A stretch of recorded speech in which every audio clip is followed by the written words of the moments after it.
جی but صاحب آپ سوال کرنا چاہ رہے ہیں؟ جی آپ بتائیے اس حوالے سے جو سوال ان سے بھی کیا کہ کیا جو ہے ایمان اور علم تو ان کو ایک ہی ترازو میں تولنا کس حد تک مناسب ہے؟ کیا سائنس جو ہے وہ اللہ تعالیٰ کے رازوں کو جان سکتی ہے؟ کیا سائنس اللہ کے رازوں کو جان سکتی ہے؟ یہ واقعی بڑی اہم بات ہے۔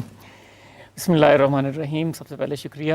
قرآن مجید کو اگر ہم دیکھیں تو اس میں ایسے حقائق موجود ہیں جنہیں آج سائنس نے 1400 سال گزر کے یا 1300 سال گزر کے اس کے بعد ان کے ڈسکور کیا۔ جی ان میں ایک سب سے بڑی اگزامپل ہم سب جانتے ہیں بگ بینگ تھیوری، کہ ہم سب جانتے ہیں کہ سائنس کہتی ہے کہ ایک سنگولیرٹی تھی اور اس سنگولیرٹی سے سٹارٹ ہوا سب کچھ، there was a big bang. تو اللہ تعالیٰ نے اس کو قرآن مجید میں بیان کیا کہ ہم نے اس کو ففتقناہما، کہ ہم نے اس کو الگ الگ کر دیا۔ اچھا، سائنس کے ایسے بہت سارے حقائق ہیں، مثلا میں آپ کو ڈاکٹر موریس بقائے ہیں، ایک مشہور ایمبریولوجسٹ ہیں، وہ ایمبریولوجی کے ماہر تھے، اور جب انہوں نے قرآن مجید کی جو آیات ہیں جس میں انسان کی تخلیق کا ذکر ہے کہ کس طرح اللہ تعالیٰ نے بتایا کہ ہم نے اس کو نطفے سے، پھر اس کا لوتھڑا بنایا، پھر اس کے بعد اس کی ہڈیوں پہ ہم نے گوشت چڑھایا، پانی سے بھی تخلیق پانی سے وہ تو پھر جب اللہ تعالیٰ اس کو بیان کر رہے ہیں نا وہ مراحل، تو وہ مراحل جب وہ ڈاکٹر موریس بقائے نے پڑھے تو اس نے کہا کہ ایک ایسا شخص جو 1400 سال پہلے جو الٹرا ساؤنڈ جیسی ٹیکنالوجی ایگزسٹ نہیں کرتی تھی، وہ ان ساری چیزوں کو کیسے جانتا تھا؟ اس سوال کو لے کر وہ عربی سیکھنے لگے، انہوں نے مکمل عربی سیکھی، مکمل قرآن مجید کا مطالعہ کیا اور بعد میں اسلام قبول کیا۔ انہوں نے کہا کہ یہ ایمبریولوجی کے وہ حقائق ہیں جن تک آج سائنس پہنچ رہی ہے، تو یہ سائنس میں مینشن ہے۔ اسی طرح اور بہت سے حقائق ہیں۔ آپ نے بات کی علم اور مشاہدے کی اور ایمان کی، ابراہیم علیہ السلام کی ثناء اللہ صاحب نے بات کی، انہوں نے اللہ تعالیٰ نے کہا کہ کیا تو ایمان نہیں رکھتا؟ انہوں نے کہا اللہ جی مجھے دکھائیں کہ تم مردہ کو زندہ کیسے کرو گے۔ دیکھیں نا، ہم آج سمجھتے ہیں کفار مکہ نے بھی نبی کریم صلی اللہ علیہ وسلم سے سوال کیا کہ یہ بھری ہڈیاں وہ لے کر آگے کہ یہ کیسے زندہ ہوں گی؟ ہاؤ از اٹ پاسبل کہ یہ ان میں سے ایک انسان اٹھ کھڑا ہوگا؟ تو اللہ تعالیٰ نے کہا ہم نے جیسے ان کو پہلی دفعہ بنایا ویسے ہی دوسری دفعہ بنائیں گے۔ ابراہیم علیہ السلام نے بھی اللہ سے سوال کیا تھا، انہوں نے اللہ تعالیٰ نے پوچھا کہ کیا تو ایمان نہیں رکھتا؟ انہوں نے فرمایا نہیں، وَلَٰكِن لِيَطْمَئِنَّ قَلْبِي، مجھے اپنے دل کے اطمینان کے لیے چاہیے۔ اچھا، اب آج سائنس کہتی ہے کہ ایک ڈی این اے کا ایک آپ کا سیمپل ہو اور اس میں آپ کے پوری ہیومن باڈی کی کوڈنگ موجود ہوتی ہے، اور آج ابھی تک سائنس کیپیبل نہیں ہے ہیومن کلوننگ کی، یا ایسے ہیلدی اوونز موجود نہیں ہیں کہ جس میں پورا انسان بلڈ کیا جا سکے، بٹ سائنس یہ پریڈکٹ کرتی ہے کہ ایک ڈی این اے، ایک یعنی اس کے کہہ لیں کہ سائیکل کی مدد سے ایک ڈی این اے کا جو پوری کوڈنگ ہے انسان کے جسم کے کسی بھی حصے کی، اس کی مدد سے پورے کا پورا انسان دوبارہ تخلیق کیا جا سکتا ہے۔ اچھا، اسی طرح فنگر پرنٹس کی ہم بات کرتے ہیں، آج سائنس کہتی ہے کہ پوری دنیا میں ایک انسان کے فنگر پرنٹ دوسرے انسان سے نہیں ملتے۔ جی اللہ تعالیٰ قرآن مجید میں کہتے ہیں کہ جب ہم انسان کو بنائیں گے تو ہم اس کے یہ جو فنگر پرنٹس ہیں انگلیوں کے پوروں کو دوبارہ بنائیں گے، ٹھیک بنائیں گے، صرف یہ نہیں کہا کہ بنائیں گے بلکہ وہ ایگزیکٹ فنگر پرنٹس ہوں گے۔ آج ہمارے فون فنگر پرنٹ سے انلاک ہوتے ہیں، ہم دیکھتے ہیں، تو وہ یعنی فنگر پرنٹ کسی دوسرے کا نہیں لگتا نا، اس کا مطلب ہے ہر کسی کو یونیک ہے۔ تو اللہ تعالیٰ نے قرآن مجید میں ایسے بے شمار حقائق ہیں، لیکن علم پہلے یا مشاہدہ یا ایمان؟ اب اس میں یہ ہے کہ ایمان بالغیب ہے، لیکن اسلام کا یہ اعجاز ہے کہ وہ آپ سے یہ نہیں کہتا کہ بلائنڈلی میری بات مانو، وہ کہتا ہے میری بات کو سمجھو اور مانو۔ اب دیکھیں نا، آج سائنس اس بات پر متفق ہے کہ الیکٹرو میگنیٹک فورسز، اس کا ریشو اگر 0.1% زیادہ ہو تو ساری کی ساری کائنات بکھر جائے، بالکل، اور اگر 0.1% کم ہو تو ساری کائنات کولیپس ہو کے ایک بال بن جائے، زندگی ایگزسٹ ہی نہ کرے۔ اب یہ پچھلے دنوں آج کل سوشل میڈیا پہ بھی چل رہا تھا کہ کائنات کے کسی ماہر ترین ریاضی دان کی تخلیق ہے کہ جس قدر اس میں خوبصورت تناسب اور بالکل ایگزیکٹ ہے ہر چیز، اور اس قدر ایگزیکٹ ہے کہ اگر اس میں 0.1% بھی کہیں تبدیلی آئے گی تو یہ لائف یہاں پہ ایگزسٹ نہیں کرے گی۔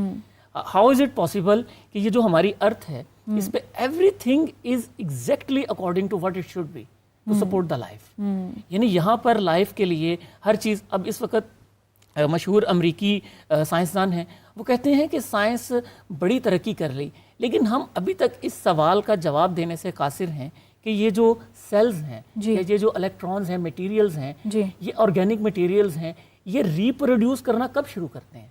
مثلا یہ کون سا لمحہ ہوتا ہے کہ ان کے اندر زندگی کا وجود آ جاتا ہے؟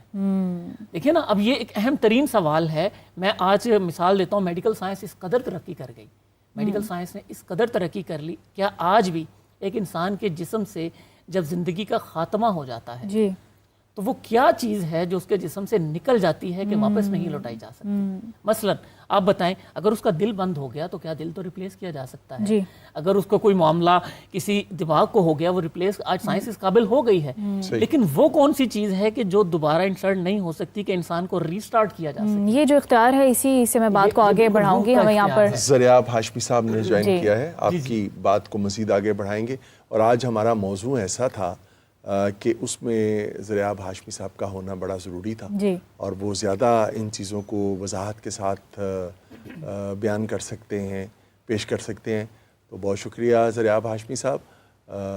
آپ کو موضوع کا تو پتہ چل ہی گیا ہے, تو آپ بتائیے کہ اس حوالے سے آپ کیا کہنا چاہیں گے؟ میں چاہوں گی کہ آپ یہیں سے بات کو آگے بڑھائیں. جیسے بہت سارے علوم ہیں لیکن میٹا فزکس جو ہے وہ مادے اور شعور کے درمیان جو تعلق ہے اس کے بارے میں بات کرتی ہے, اور اس کے تھرو کائنات کے جو بنیادی اصول ہے, سچائیاں ہیں, ان پر غور کرنے کی کوشش کرتی ہے. ایک ایسا علم ہے.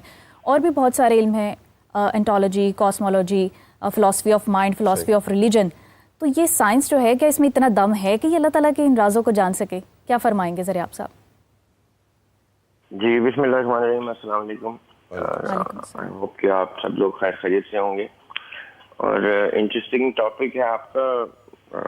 لیکن چونکہ قرآن پاک کا ذکر ہو رہا ہے تو دیکھیں بیسکلی قرآن پاک جو ہے وہ 5-6 بیسک علوم ہیں جو اس کا بیسک مقدمہ ہے, جس میں احکامات ہیں اللہ تعالیٰ کے, جس میں ڈائریکٹ آرڈرز, جس میں اللہ تعالیٰ نے تمام اپنے احکامات صادر کیے ہیں. پھر اس کے بعد ایک سیکشن ہے جس میں قرآن پاک ڈیبیٹس کرتا ہے, یعنی ان مشرکین اور ان کفار سے جن کے اوپر جب انبیاء علیہ السلام نے اللہ تعالیٰ کا میسج پہنچایا تو ان کا جو آگے سے ریٹیلیشن آتا تھا, تو قرآن پاک میں اللہ تعالیٰ آیات کے تھرو اپنے انبیاء علیہ السلام کو وہ مٹیریل دیتے تھے جو ان کے سامنے وہ پیش کرتے تھے کہ یہ اللہ کا کلام ہے. تیسری چیز جو اس میں قرآن پاک میں خاص طور پہ جو موضوع ہے وہ ہے اللہ تعالیٰ کی تمام نعمتوں کا, جن کا یہ احباب ابھی ذکر کر رہے ہیں, کہ جس میں اللہ تعالیٰ کی کریشن کا میکنزم, ایمبریولوجی ہو گئی, سائزمولوجی ہو گئی, پھر اس میں ڈرمٹولوجی ہوگی, جتنے بھی سائنسز آتی ہیں, پھر سیوکس آ جاتی ہیں, پھر سوشیولوجی آ جاتی ہے, یہ ساری سائنسز ہیں. پھر ایک چوتھا جو سیکشن ہے قرآن پاک کا وہ ان تمام معاملات زندگی کا ہے, جس میں کس طرح سے ہم نے نظام کو اسلام کی شرعی تقاضوں کو لے کے آنا ہے. اور پھر جو 5واں بیسک موضوع ہے قرآن کا وہ ہے موت اور موت کے بعد کی زندگی کا. اب کیونکہ یہ 5-6 مضمون ایسے ہیں جو ہماری کل زندگی کا احاطہ کرتے ہیں, لیکن اس سے پہلے میں ایک چیز ایڈ کرنا چاہوں گا کہ جب آدم علیہ السلام کو اللہ تعالیٰ نے تمام مخلوقات کے سامنے اپنا خلیفہ بنا کے پیش کیا, تو جس چیز کی وجہ سے سب کے اوپر اللہ تعالیٰ نے انسان کو اشرف کیا, وہ بیسک ایلیمنٹ ہی علم ہے.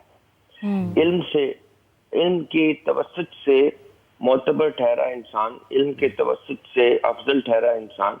یہ وہ علم ہے جو اللہ سبحانہ تعالیٰ نے آدم علیہ السلام کو, انسان کو روح کی صورت میں, امر ربی کی صورت میں عنایت کر دیا. اس کے بعد جب آدم علیہ السلام دنیا میں آتے ہیں اور ہمارا مشاہدہ شروع ہوتا ہے اس علم کو اچیو کرنے کا, تو انسان اپنے مشاہدے سے یہ تمام علوم جو ہیں جن کا ہم ذکر کر رہے ہیں, چاہے وہ سائنس ہے, چاہے وہ کسی بھی شعبے سے ہم ذکر میں لائیں, تو یہ ہم نے اپنے سارے مشاہدوں سے یہ ساری چیزیں 2000 سال اب ہو گئے عیسیٰ علیہ السلام کے جانے کے بعد, اور ابراہیم علیہ السلام سے لے کے اگر ہم شروع کریں, یا نوح علیہ السلام کے طوفان کے بعد سے ری اسٹیبلشمنٹ آف سویلائزیشن کو اگر ہم شروع کریں, تو یہ ہم نے ان تمام علوم کے سہارے سے اس علم کو پہنچنا ہے جس علم کا اللہ سبحانہ تعالیٰ نے ہمیں وارث بنا کے اس دنیا میں اتارا. اب یہ 2 پیرلل علوم ہے, ایک انسان کے مشاہدے سے عکس کیا ہوا علم, اور ایک اللہ سبحانہ تعالیٰ کا ہدایت کے نور کا علم جو اللہ تعالیٰ نے ہمیں دے کے بھیجا ہے. اب اگر اس طرح سے دیکھا جائے تو ہم بحیثیت کل انسان بہت پیچھے ہیں ابھی بھی اس علم کے ایٹ پار آنے تک جس علم کی وجہ سے ہم ان مخلوقات سے بھی افضل ٹھہرے جو مخلوقات آج بھی اگر ہم کمپیئر کریں دنیا میں تو کسی بھی سطح پہ انسان جو ہے ان کے برابر نہیں آتا. یہ علم ہے اس کو جو معتبر کرتا ہے, یہ اس کا ہدایت کا نور ہے جو اس کو معتبر کرتا ہے, جس تک ہم پہنچنے کی رسائی نہیں کرتے. یعنی قرآن پاک کا یہ تمام کتابوں کا آنے کا مقصد ہی یہ تھا کہ ہمیں یاد دہانی کرائی جائے. قرآن پاک کو اللہ تعالیٰ نے بار بار یاد دہانی کی کتاب بولا ہے. ہمیں یاد دہانی کرائی جائے کہ اگر ہم اس علم تک رسائی حاصل کر لیں جو اللہ سبحانہ وتعالیٰ نے ہدایت کے نور کی صورت میں ہمارے اندر روح کی صورت میں ڈال دیا ہے, اگر ہم اس کو ایکسس کریں تو یہ سارے علوم جو ہیں ہمارے سامنے بہت ادنا سی حیثیت میں سامنے آتے ہیں, کیونکہ یہ ایک کریشن کے, ایک کریچر کے, ایک مخلوق کے مشاہدے کے اوپر مبنی علوم ہے. جبکہ وہ علم جو ہے اللہ تعالیٰ کا دیا ہوا سپیریئر موسٹ علم ہے, جس کے راستے سے ہماری معرفت کا وہ دروازہ کھلتا ہے. جو میٹا فزکس تو ابھی بالکل نیو بورن ہے ہم مین کائنڈ کے لیے, اور اگر اتنی نیو بورن ہے کہ ابھی اس کا سفر شروع ہو رہا ہے تو ہم سمجھیں, اب اگر ہم غور کریں تو ہم زیرو سے سفر شروع کر رہے ہیں جو آدم علیہ السلام کو وہ میٹا فزیکل سچویشن میں قرآن پاک ٹیسٹیفائی کرتا ہے. یعنی انسان اب جا کے اس زیرو پہ پہنچا ہے جس زیرو سے آدم علیہ السلام کو اللہ تعالیٰ نے ابتدا دی تھی. تو یہ مجھے تو جب بھی سائنس کی گفتگو ہوتی ہے تو مجھے حیرانگی ہوتی ہے ہمیں کہ یعنی ہم ایک مومن کو اللہ تعالیٰ نے بچپن سے یعنی وراثت میں ایسا ذخیرہ دیا ہے علم کا کہ ہم باقی کے سارے علوم جو ہیں ہمارے سامنے بہت ساتھ لے کے چلنے ہیں, اور دونوں علوم سے استفادہ کرنا ہے صرف اور صرف رب کی معرفت کے لیے. جیسے جیسے ہم معرفت حاصل کرتے جاتے ہیں ویسے ویسے کامیابی کے سرٹیفکیٹ اللہ تعالیٰ قرآن پاک کی صورت میں ہمیں آیات کی صورت میں دیتے رہتے ہیں. جتنے بڑے ہمارے بزرگان نے وہ سرٹیفکیٹس اچیو کیے وہ ہسٹری میں اسی لیے رقم ہو گئے کہ انہوں نے ان علوم کو مانتے جانتے ہوئے بھی ایکچوئل سورس آف علم تک پہنچ کے معرفت حاصل کر کے کامیابی حاصل کی. صحیح. جیسا کہ زریاب صاحب نے علامہ صاحب فرمایا کہ یہ نہ قرآن کا مقدمہ ہے اور نہ سائنس میں اتنی سخت ہے, تو آپ کیا سمجھتے ہیں اب میٹا فزکس جو ہے وہ خدود کو اب جو ہے وہ ثابت کرنے کی کوشش کر رہی ہے؟